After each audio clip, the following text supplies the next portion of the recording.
We want to raise and to inform the management of all public universities that if we are not going to negotiate to get the counter proposals and negotiate and implement our collective bargaining agreement for the year 2017-2019 on before 15th of September, and we are giving you ample time, then don't expect any other thing except all the lecturers, all non-teaching staff in all public universities will down their tools effective of 17th September 2018.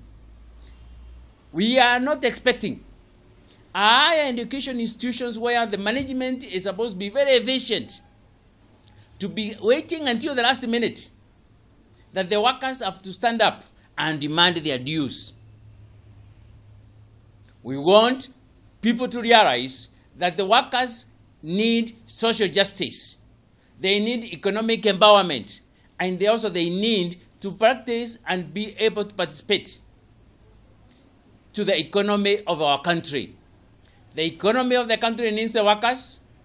The economy of the country needs the investors, but workers are paramount.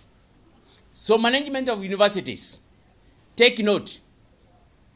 Effective from 17th of September 2018, all workers, universities will down their tools with no reference to you.